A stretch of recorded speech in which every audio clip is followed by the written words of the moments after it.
Sanctus, Sanctus, Sanctus Dominus Deus Sabaoth.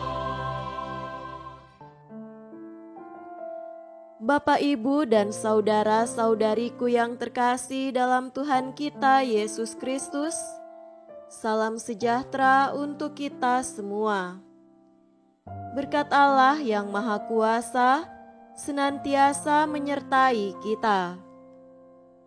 Marilah kita mendengarkan dan merenungkan bacaan-bacaan kitab suci hari Senin, tanggal 12 Juni tahun 2023. Bacaan pertama dari surat kedua Rasul Paulus kepada jemaat di Korintus, bab 1 ayat 1-7.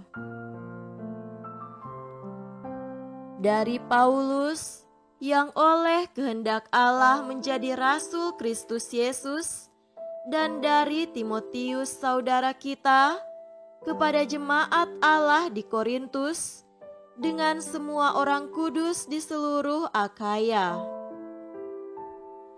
Kasih karunia dan damai sejahtera dari Allah Bapa kita dan dari Tuhan Yesus Kristus menyertai kamu. Terpujilah Allah, Bapa Tuhan kita Yesus Kristus, Bapa yang penuh belas kasihan dan Allah sumber segala penghiburan, yang menghibur kami dalam segala penderitaan kami, sehingga kami sanggup menghibur mereka yang berada dalam bermacam-macam penderitaan dengan penghiburan yang kami terima sendiri dari Allah. Sebab sama seperti kami mendapat bagian berlimpah-limpah dalam kesengsaraan Kristus, demikian pula oleh Kristus kami menerima penghiburan berlimpah-limpah. Jika kami menderita, hal itu menjadi penghiburan dan keselamatan kamu. Jika kamu dihibur, maka hal itu adalah untuk penghiburan kamu, sehingga kamu beroleh kekuatan untuk dengan sabar menderita kesengsaraan yang sama seperti yang kami derita juga. Dan pengharapan kami akan kamu adalah teguh, karena kami tahu bahwa sama seperti kamu turut mengambil bagian dalam kesengsaraan kami, kamu juga turut mengambil bagian dalam penghiburan kami. Demikianlah sabda Tuhan. Syukur kepada Allah.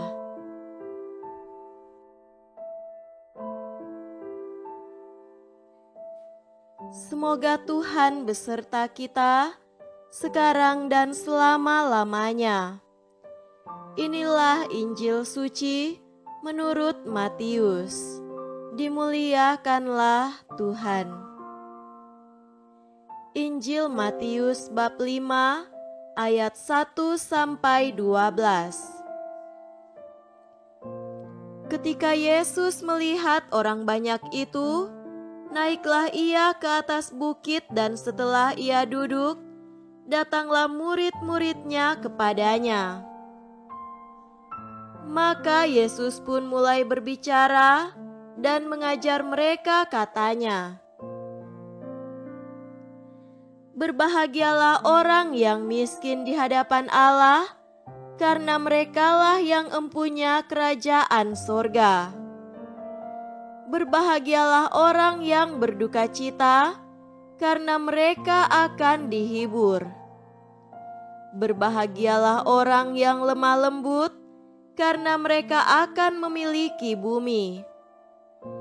Berbahagialah orang yang lapar dan haus akan kebenaran, karena mereka akan dipuaskan.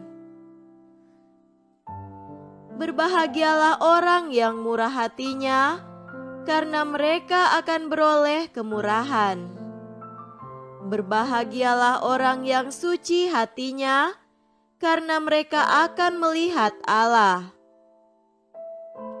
Berbahagialah orang yang membawa damai, karena mereka akan disebut anak-anak Allah. Berbahagialah orang yang dianiaya oleh sebab kebenaran, karena merekalah yang empunya kerajaan sorga. Berbahagialah kamu, jika karena aku kamu dicela dan dianiaya, dan kepadamu difitnahkan segala yang jahat. Bersukacita dan bergembiralah, karena upahmu besar di sorga, sebab demikian juga telah dianiaya nabi-nabi yang sebelum kamu. Demikianlah sabda Tuhan. Terpujilah Kristus.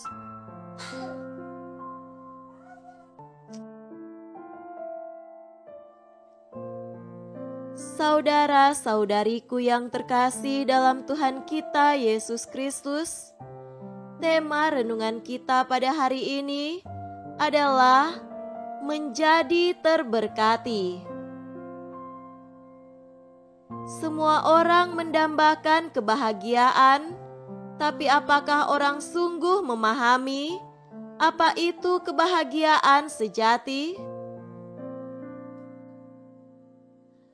Dr. Harold Trevor, direktur dari Institut Kesehatan Mental di Wisconsin, mengungkapkan 5 mitos berbahaya yang telah salah artikan kebahagiaan.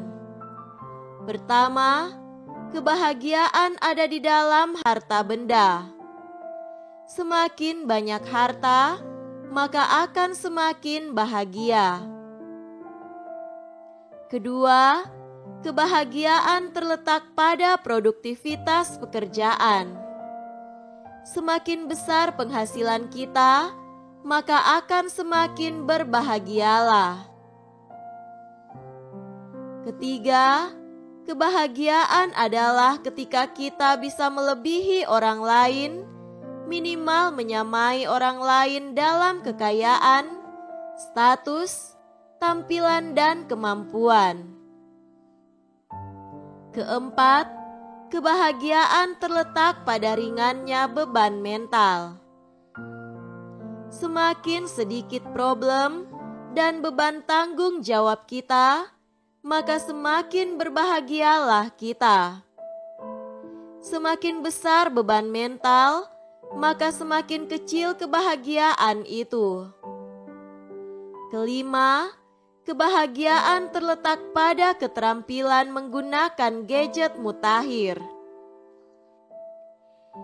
Gadget menyajikan banyak sekali hal menarik untuk ditelusuri.